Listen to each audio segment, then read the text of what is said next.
집중호우가 내렸던 지난 8월 경기도 가평군에선 100여 건이 넘는 산사태가 발생했습니다. 산사태로 가평군 동맥인 46호 국도 통행이 차단되고 일가족 3명이 목숨을 잃기도 했습니다. 산사태가 발생한 곳은 산지 개발로 산림이 훼손된 곳이 대부분입니다. 가평군 고성리 양진마을입니다. 북한강을 한눈에 내려다보이는 산이 황토빛으로 벌거숭이가 됐습니다. 한 시청자께서 민둥산으로 변해버린 현장을 찍어 NGN 뉴스에 제보한 사진입니다.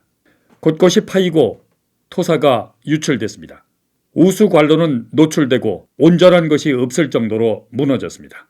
기자가 직접 찾아가 봤습니다. 민둥산으로 변해버린 이 산은 원래 숲이 울창했습니다. 그러나 최근 가평군으로부터 개간 허가를 받아 이렇게 민둥산으로 변했습니다. 그리고 산 중간중간에 산 허리를 잘라 마치 다락론과 같이 변했습니다. 토사가 유출되고 위험해 보입니다. 지난 여름 폭우 때도 많은 토사가 유출돼서 민원이 발생된 곳입니다. 경사도 25도가 넘는 이곳에 어떻게 가평군이 허가를 내줬는지 의문이 갑니다. 호명산 기슭에 있는 이 산은 2달 전만 해도 울창한 숲이었습니다. 수십 년 된 참나무들이 잘려나간 흔적이 고스란히 남아 있습니다. 산림 경영 개선 사업이라는 명분으로 산림을 훼손한 것입니다.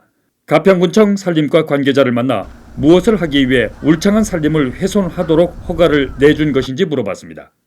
참나무, 신갈나무는 다 벽버리고 그 자리에다가 포도나무랑 유실수, 조경수 이런 거 심어서 바꾸겠다. 그런 계획이거든요. 산림을 훼손한 그 자리에 호두나무 등 유실수를 최소 1000주를 심어야 됩니다. 그러나 현장엔 1m 미만 높이의 밤나무만 듬성듬성 심어져 있을 뿐이었습니다. 형식적이라는 것을 한눈에 알 수 있습니다. 관리자를 만나 이유를 물어봤습니다. 묘목이 그때 없어가지고 한 밤나무는 한 100주 정도 되고요. 포도나무는 한 50주 정도 되고. 유실수를 심어 임산물 소득을 올리겠다는 허가 목적과 거리가 멀어 보입니다. 그럴싸한 명분으로 허가를 받은 산 주인은 목적과 다르게 불법을 자행하고 있습니다. 경사면 60도가 훨씬 넘어 보이는 산 허리를 파헤쳐 마치 다락론처럼 절개했습니다. 다락론처럼 절개된 높이는 2m가 넘습니다. 언제 토사가 무너질지 모를 정도로 불안합니다. 산 허리를 50cm 이상 높이로 절개하려면 일시 사용 허가를 받아야 됩니다.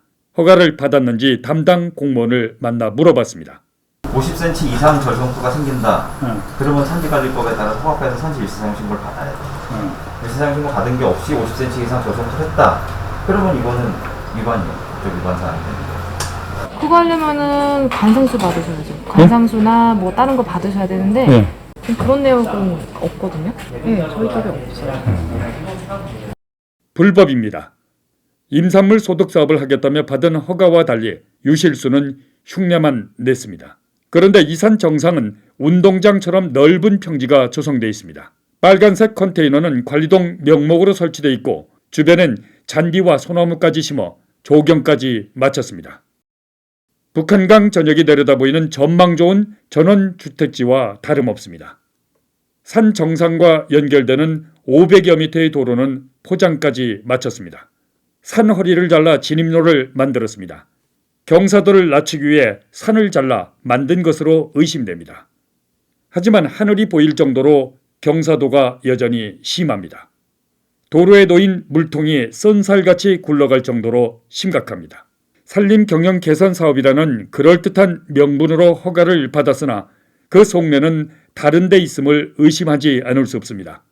북한강을 호령하듯 내려다보이는 산 정상에 잘 꾸며진 정원이 이 같은 의심을 사기에 부족함이 없어 보입니다. 경사도가 극심해 택지 개발 허가는 안 나고 그래서 임산물 소득 사업을 한다며 산림 훼손을 하는 행위가 가평군 곳곳에서 벌어지고 있어 대책 마련이 시급합니다. NGN 뉴스 정현수입니다.